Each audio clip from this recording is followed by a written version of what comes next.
Imagine living hundreds of years, exploring various lands, mastering the essence of magic itself, and even slaying the demon king only to think nothing of such achievements. But when your former party members begin to pass due to old age, you begin to rediscover memories you once thought insignificant and live life to the fullest, discovering what it truly means to live in the moment. Our story starts with our group of heroes heading to the royal capital, all wondering what types of celebrations are happening in town. The hero wonders what types of jobs they'll have in the future, especially because the Demon King is now defeated, prompting the priest to wonder if he can find a job where he can drink. The hero turns to the elf, Freeren, asking Freeren how she'll spend her life, especially since elven lives are very long. As the hero's party march through town, they are praised and celebrated, only to stand before the king, who acknowledges their party to house Himmel the hero, Eisen the warrior, Hyder the priest, and Freeren the mage, thanking the heroes for slaying the Demon King. We cut to that night where the town is celebrating their newfound peace, cutting to Himmel, who tells everyone that there will be statues of them erected. As Freeren mocks the town for only giving them 10 copper coins when they first started their adventure, Hyder states that everything is now behind them, and instead, they should celebrate. As the gang gaze off into the night sky, they all acknowledge that it's been 10 years since they started adventuring, reminiscing on their first day, where Himmel and Eisen were almost executed for bad-mouthing the king. They also remember times when Hyder would get so drunk during their adventures and Freeren would constantly fall for the most basic of traps, all erupting in a laughter for only remembering bad memories. Taking a breath, Himmel thanks everyone for the 10 years they spent together, but Freeren wonders what's so amazing about 10 years, reminded that 10 years by human standards is a long time. Just then, they all turn to face the night sky, spotting the Era meteor shower that only occurs once every 50 years. As the gang bicker about not getting to see the full beauty of the meteor shower from the city, Freeren utters that she'll take them to a better location next time they see it, making Himmel chuckle, grateful for the memories. The next morning, the party bid goodbye to Freeren, who plans on exploring the Central Lands to collect and learn more spells. As Freeren leaves, the others wonder how old Freeren truly is, cutting to several years later when Freeren has explored different locations, learned many new things, and has achieved many new goals. When Freeren visits a shopkeeper asking for a shadow dragon's horn, the shopkeeper states that shadow dragons haven't been alive for around 20 to 30 years, disappointing as Freeren needs a shadow dragon horn for her experiments. Freeren remembers that Himmel collected a shadow dragon horn in the Demon King Castle, reasoning that she'll visit to watch the meteor shower with everyone whilst also collecting the shadow dragon horn. As Freeren walks through the capital, she's amazed to see everything has changed over the years, only to suddenly hear Himmel's voice. But when she turns around, Freeren realizes that Himmel has grown quite old. Himmel states that it's been 50 years, both sitting down, only for Freeren to ask about the dragon horn.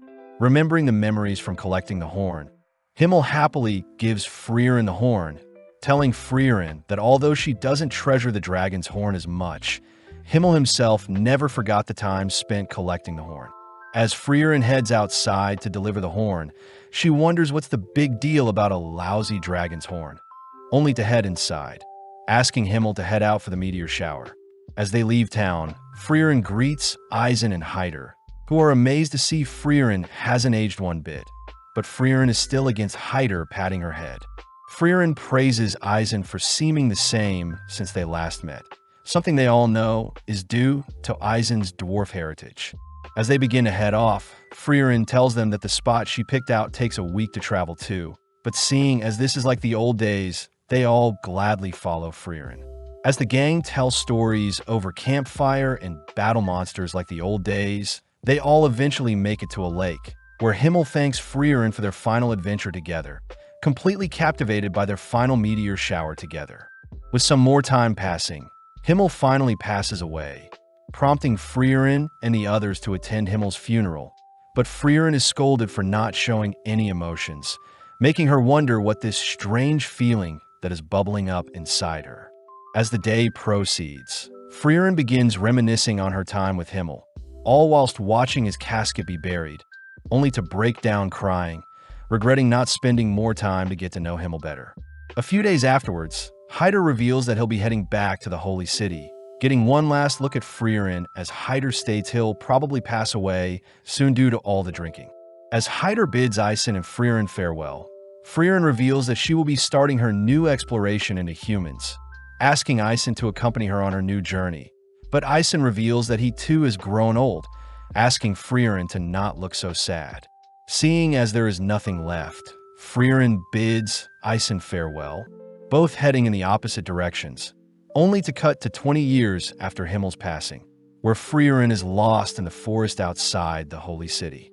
Just then a young girl appears, asking if Freeren is lost, but when Freeren asks to know where Hyder lives, the young girl takes Freeren to Hyder's home. Freeren is happy to see that Hyder is still alive. Hyder admits that it wasn't too easy to pass away, surprised to hear that Freeren has brought some alcohol for his grave, but Hyder reveals he had stopped drinking ages ago. Seeing the adorable girl serve herself and Hyder some tea, Freeren learns the girl's name is Fern, a war orphan from the southern lands.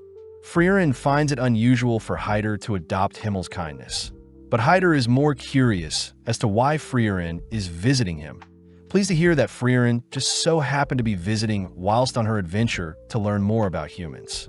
Hyder asks if Freeren would be willing to take Fern as her apprentice mage, but Freeren is sternly against this, reminding Hyder how easy it is for apprentice mages to pass away during battle. Understanding of Freeren's decision, Hyder gives Freeren an ancient grimoire from the tomb of Uig the Sage, a book meant to contain lost spells for resurrection and immortality. Amazed that such a grimoire still existed, Freeren states that it'll take at least 5 to 6 years to decipher the text, but upon hearing this, Hyder utters that he is indeed quite afraid of dying, asking for Freeren to give him the slightest hope for immortality. As repayment for the grimoire, Freeren agrees to teach Fern some spells. Cutting to later that day, where Freeren had finally managed to track down Fern waiting for her on the cliff of a forest, impressed that Fern is able to conceal her mana so well. Fern states that Hyder will give Fern the title of mage if Fern manages to blast a hole in a boulder across from them, something Freeren praises Hyder for setting Fern. Out of nowhere, Fern conjures a powerful beam of magic, but the beam falls short of reaching the boulder, giving Freeren some motivation to teach Fern. Happy to hear that Fern likes magic just like herself. Taking Fern to a nearby waterfall, Freeren tells Fern that long-range magic consists of 3 key factors, these being mana capacity, strength of firing the spell, and the level of the mage itself. When Fern confirms she knows this already, Freeren states that Fern's spell falling short means Fern is lacking in mana and firing strength, something Fern will need to spend time on. Seeing Fern upset, Freeren reminds Fern that her magic control is still very high, something very unique, especially for such a young age. That night, Freeren shares a meal with Hyder and Fern, only to end the night by studying the grimoire. With several years of Freeren training Fern passing by, all three spend time together whilst Freeren continues to decipher the grimoire, but having lost track of time, Freeren reports to Hyder that Fern has grown so much in 4 years. With Hyder happy to hear that, Freeren mentions how she'll probably finish deciphering the grimoire before Fern becomes a fully fledged mage. But as Freeren turns to check on Hyder's reaction, she spots Hyder has collapsed. Freeren helps move Hyder to his bed. Hearing Hyder apologize for the trouble, coincidentally asking Freeren to not look so sad. With Freeren promising to decipher the grimoire fast, Freeren first heads out to inform Fern that Hyder has collapsed, asking Fern to halt her training to look after Hyder. Sadly, Fern states that if she stops now, she won't be able to show Hyder how strong she's gotten before Hyder passes, revealing that Hyder was the one that saved her. Flashing back, a young Fern is seen grasping onto a necklace with a picture of her family, wondering if she should take her own life. Out of nowhere, Hyder appears, advising Fern to reconsider her actions as Hyder once had a friend that had passed away. Hyder states that his friend was the epitome of justice, and Hyder had wished that his life was taken instead of his friend. But since his friend is no longer with him, Hyder states that he'll stay alive to ensure the memories of his precious friends' lives on. With the young Fern remembering the memories she had with her family, Fern in the present declares that Hyder had always feared leaving Fern all alone. Therefore, Fern states that she wants to show Hyder she can fend for herself before Hyder passes away. With Freeren understanding Fern's wishes, Freeren states that she'll allow Fern to do as she pleases, heading back to continue deciphering the grimoire. As more time passes, Fern is seen continuing to improve her mana capacity and firing strength, all whilst Freeren finishes up deciphering the grimoire, only to confront Hyder, asking if Hyder already knew the grimoire didn't contain any spells to bring back the dead nor immortality. Hyder reveals that magic for immortality doesn't exist, happy to hear that Freeren now considers for a mage, meaning Freeren can finally take Fern with her on her travels. With Freeren realizing Hyder had tricked her into training Fern, Hyder states that her reward is in the nearby drawer, requesting for Freeren to take Fern and leave by tonight as Hyder fears his time is almost up. Freeren calls out Hyder for trying to act tough, revealing that Fern has been waiting to say goodbye to Hyder, breaking down as Freeren orders Hyder to spend his remaining time with Fern. As Freeren goes on a walk, Freeren learns that Hyder had saved Fern knowing that Himmel would have done the exact same thing, leaving Hyder and Fern alone, only to confirm that Fern had managed to reach the boulder. The next day marks the death of Hyder, prompting Fern and Freeren to pour out some booze on Hyder's tombstone, only for them to head elsewhere. With 26 years passing since Himmel's death, Fern and Freeren continue to adventure together, both completing tasks in order to acquire new spells. Their most recent spell produces warm tea, whereas some previous ones involved removing rust from bronze statues and turning sweet grape sour. As the two head to their next adventure, they meet up with an old lady, only to be guided to a disheveled statue of Himmel. The lady reveals that her town was attacked by a monster years ago, but luckily Himmel had arrived and saved them, ultimately leading to a statue of Himmel being erected in his honor. When the old lady mentions how sad it is to see the statue all beat up, Freeren corrects her, stating that it's Himmel's fault for accepting a statue of himself to be made in the forest, something that reminds the lady that there was an elf accompanying Himmel at the time.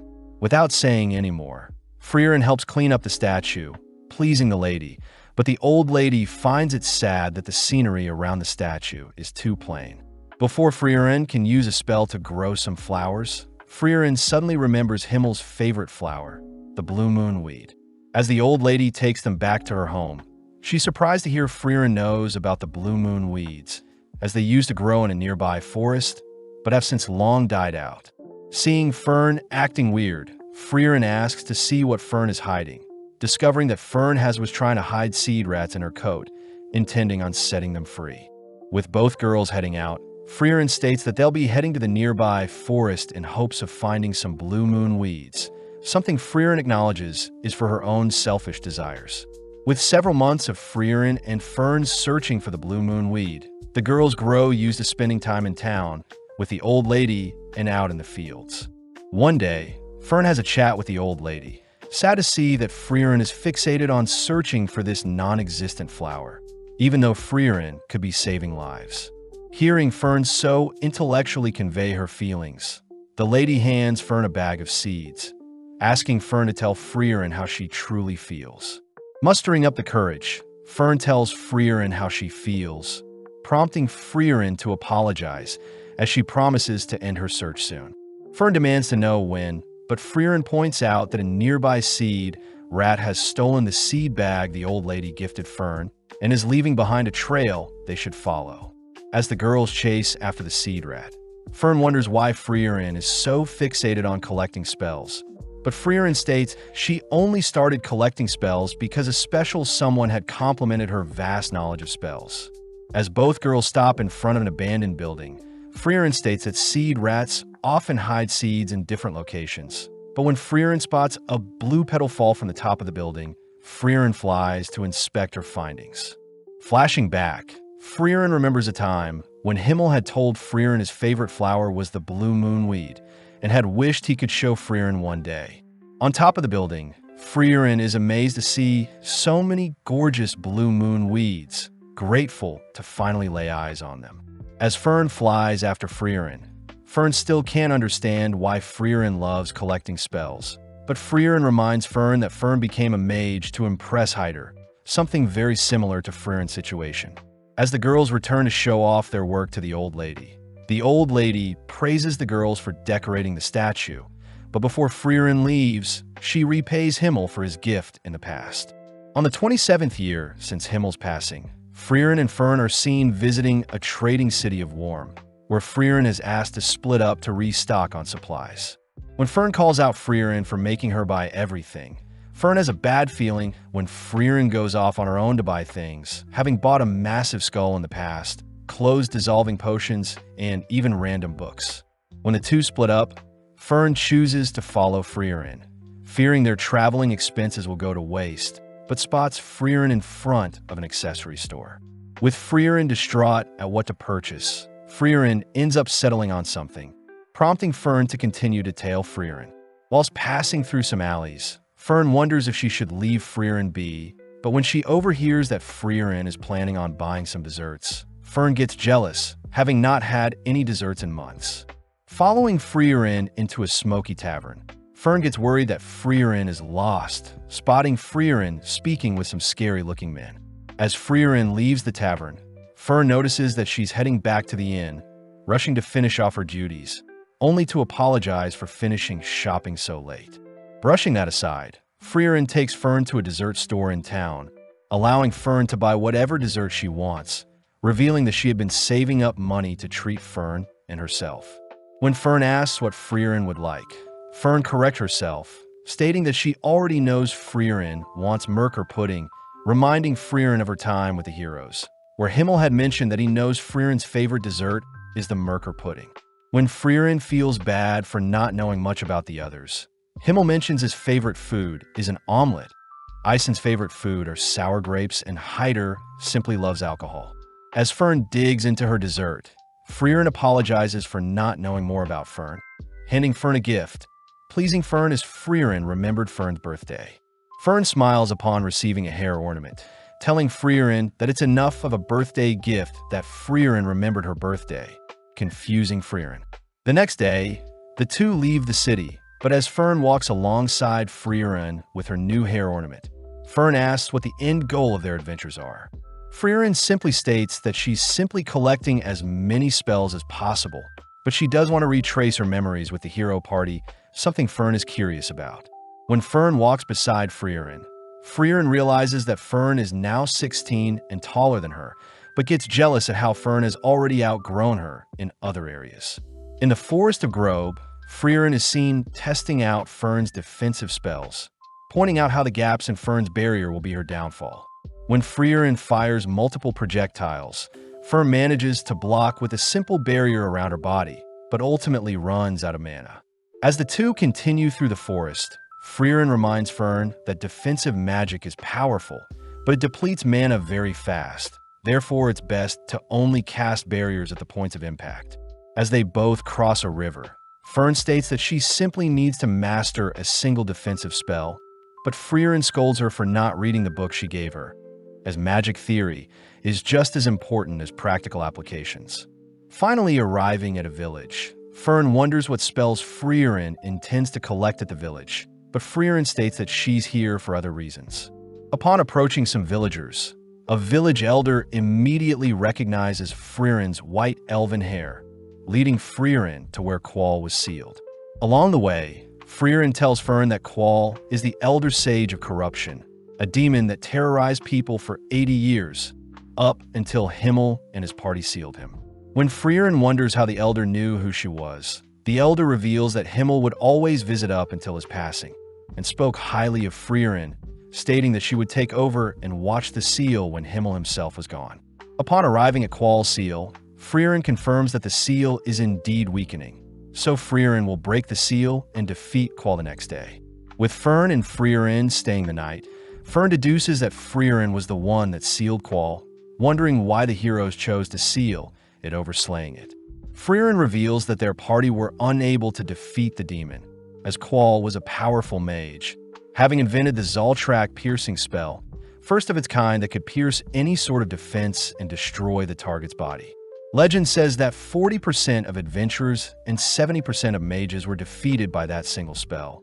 But hearing something so powerful, Fern wonders how Qual could be defeated, but Freeren reveals such a powerful spell has its downsides. When Fern continues to ask more questions, Freeren scolds Fern for not reading the book she gave her, uttering that Fern will have her questions answered tomorrow. With the big day arriving, the two girls stand before Qual, only for Freeren to warn Fern to be on guard, all whilst Freeren lifts Qual's seal. Glad to be free, Qual learns that he's been sealed for 80 years and that the Demon King had been defeated in his absence. Annoyed, Qual proceeds to cast a Zoltrak, prompting Freeren to instruct Fern to erect a barrier. But when the dust clears, Fern's barrier manages to easily block Qual's killing spell.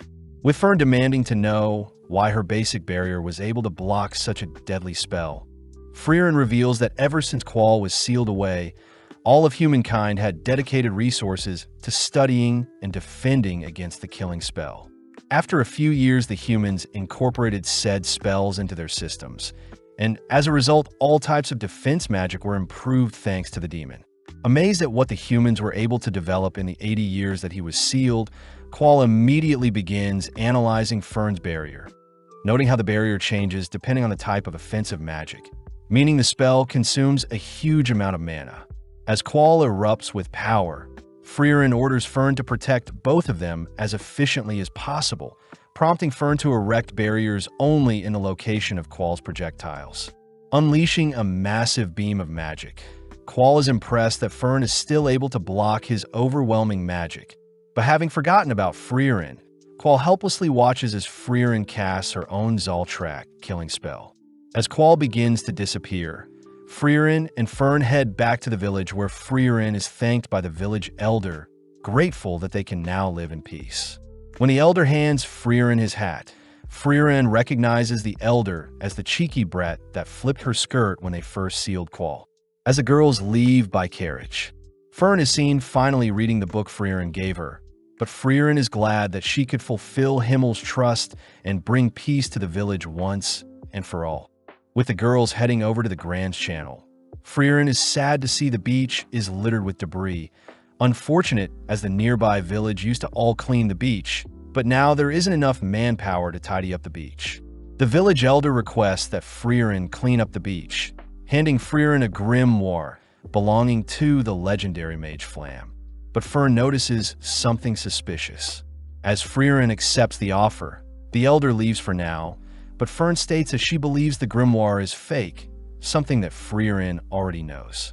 Freeren is happy to see that Fern has been studying, revealing almost all books about Flam are usually fakes, but Freeren states that she needed an excuse to help return the beach to its former beauty.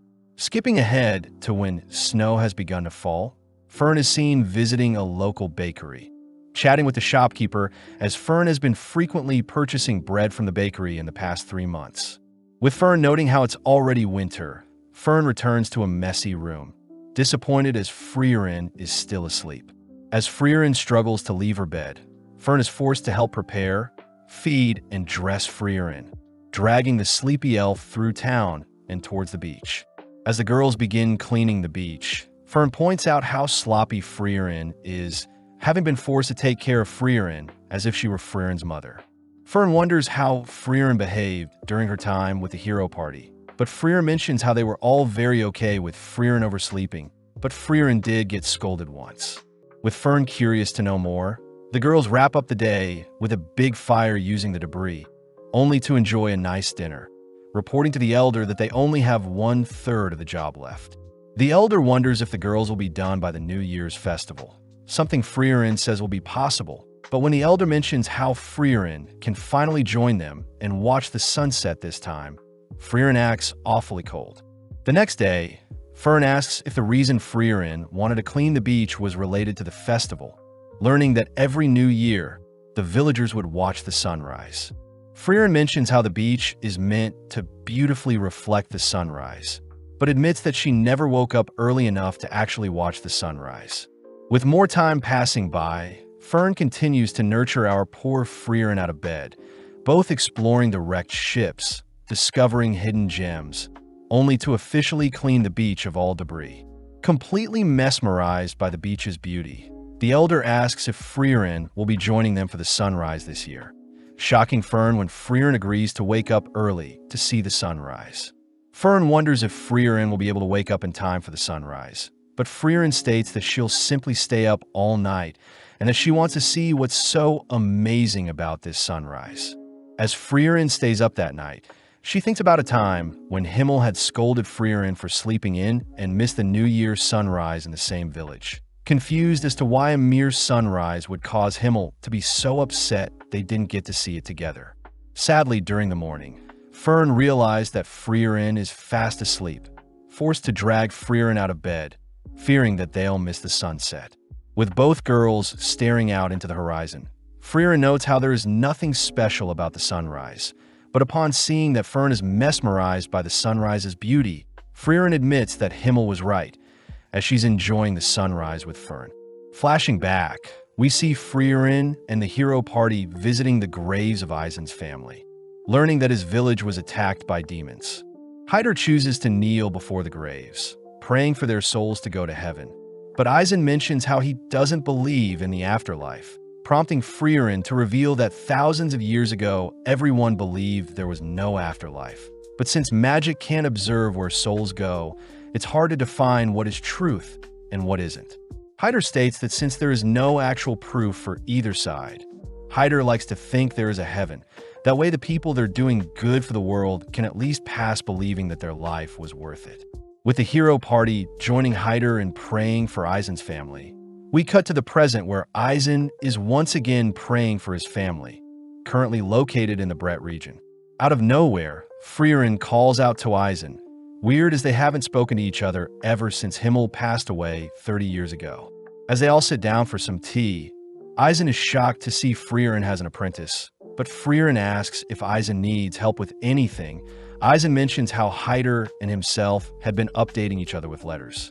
Heading out, they all head to Volume 50 Basin, a location Freeren recognizes, learning that Eisen intends to search for notes from Flam, the legendary mage. When Freeren reminds Eisen that most records on Flam are fake, Eisen reveals that Hyder had figured out the general location of Flam's true notes, based on records from the Holy City.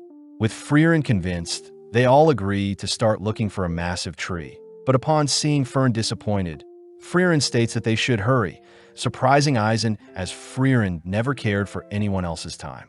With the gang beginning to search the entire forest, they spend the night eating and sleeping in the forest, only to search across the sea and in the skies. One day, Fern states that she has found a massive tree near some ruins, all beginning to head towards the tree. But Freeren uses the opportunity to ask Eisen why he's searching for Flam's notes. Eisen reveals that on the day of Himmel's death, Eisen had seen how regretful Freeren felt for not using more time to get to know Himmel, revealing that the notes left behind were said to allow contact with the dead. When Freeren states that she doesn't believe in such nonsense, Eisen states that it's better to know for sure. Plus, Eisen and Hyder had agreed prior to help Freeren get to know Himmel better. Having made it to the massive tree, Fern states that there is a powerful barrier surrounding the tree. But when Freeren heads over to inspect the tree, she utters that even after 1,000 years, her master is still superior to her. Flashing back, Freeren is seen with her master, wondering why her master is so fixated on protecting a small sapling. But her master states that in 1,000 years' time, Freeren will grow to appreciate it, asking Freeren to trust in her teachings, especially since Freeren's master was Flam, the legendary mage. Within an instant, Freeren dispels the barrier guarding the entrance to Flam's notes. Upon glancing at the notes, Freeren is surprised the notes had already been opened to the page regarding communication with the dead, surprised her master knew Freeren would return. Flam's notes recount that the north of the continent housed the land of Oriole, where all the souls rest, a location that Flam had used to speak with her fallen allies. When Fern wonders if the notes can be trusted, Eisen reminds Freeren to consider the best-case scenario when unsure, prompting Freeren to reveal that Oriole is in the same direction as Indy, the current Demon King Castle. With Eisen asking Freeren to go for Himmel's sake, they all head back home via carriage, where Freeren is fast asleep, dreading the thought of going to such a cold place like the Demon King's castle. Sparking up a conversation, Eisen asks how Freeren is treating Fern, impressed to hear that Freeren is retracing her adventures with the hero party, but is also trying to get to know Fern better.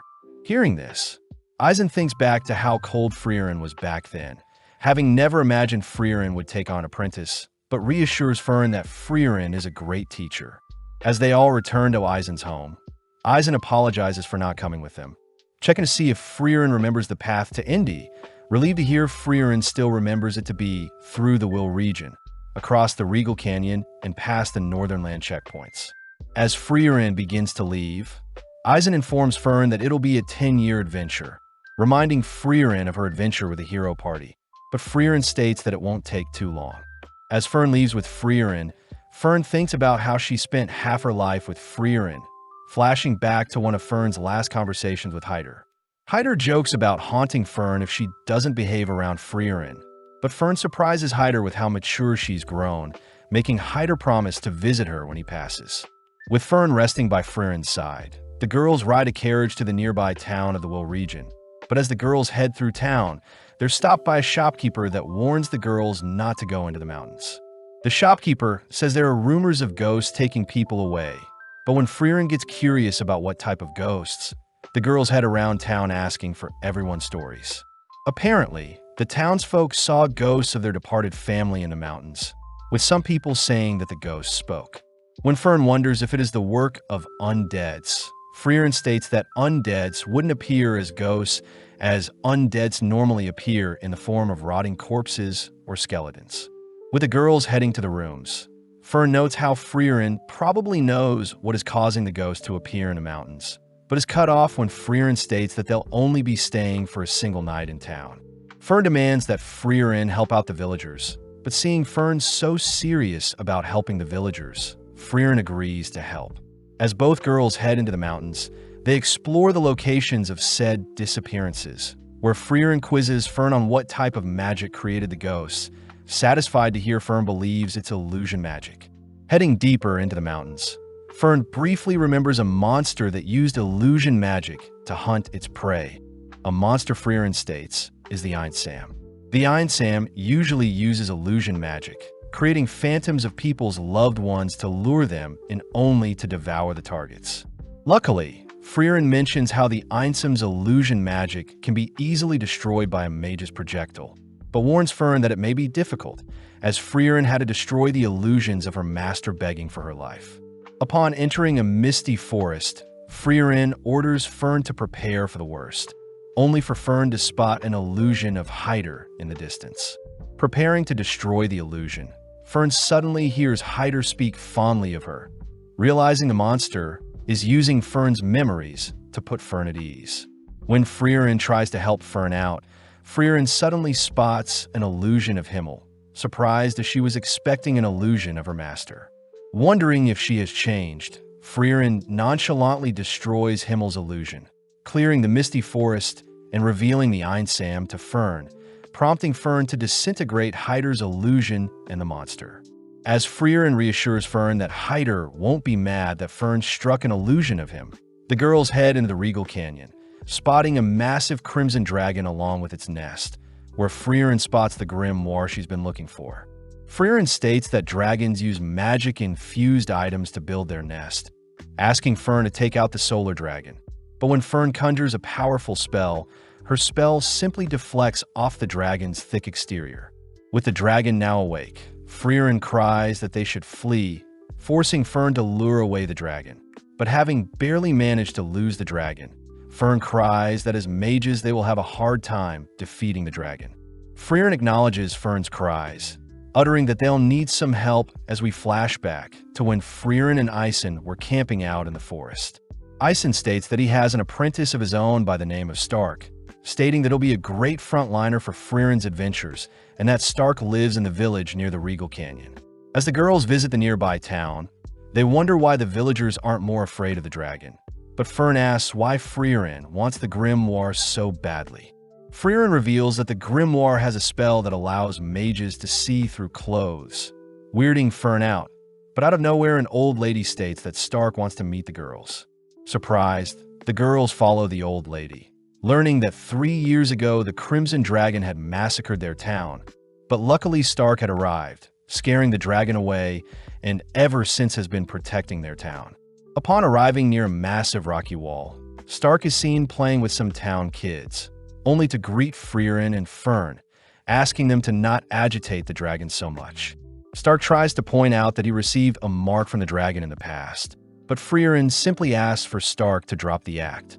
When Stark learns that Freeren used to adventure with Ison, Stark asks for the old lady and kids to give them some privacy, revealing that he's proud that he abandoned Ison. Freeren asks why Stark doesn't just slay the dragon, but Stark wants to know why the girls are here, learning that they've come to recruit Stark and also want the grimoire in the dragon's nest. Stark gets confused as to why Freeren wants the grimoire so badly, but doesn't mind joining Freeren's party, but reveals that he has had trouble defeating the dragon, asking for Freeren's help. Freeren states that they can defeat the dragon together if Stark distracts the dragon for 30 seconds. But upon seeing Stark refuse such an offer, Freeren deduces that Stark has never fought a monster before. Stark breaks down, begging for Freeren's help, admitting that when he first confronted the dragon, he was so scared seeing the beast, but strangely after a while the dragon flew away, and Stark was praised by the villagers. With Fern disgusted by how pathetic Stark looks, Freeren states that she has full faith in Stark, heading over to the massive fissure in the nearby wall, only to realize something about the fissure. As the girls leave, Freeren states that they'll be meeting back here tomorrow, hinting at the fact that Stark should use this opportunity to grow. That night, Freeren and Fern enjoy a nice dinner, all whilst the villagers praise Stark for being a kind person. Fern still can't help but see Stark as a cowardly boy, but Freeren brings up the first time Fern fought a monster, apologizing for teasing Fern. With the girls heading back to their inn, Fern wonders why the dragon doesn't just attack the village. But Freeren hints at the fact that it may be Stark, suggesting that Fern visit Stark if she's curious about who he is. With Fern heading to visit Stark, Freeren sits in her room, thinking back to when she had asked Ison if Stark is strong. Ison reveals that Stark was the only person to have fled like a coward when the monsters attacked his hometown, someone Ison states is exactly like himself. Hence he taught Stark everything he knew. In the dead of night, Stark is seen wielding his axe, cleaving it into the rocky wall, digging a deeper and deeper fissure with every swing.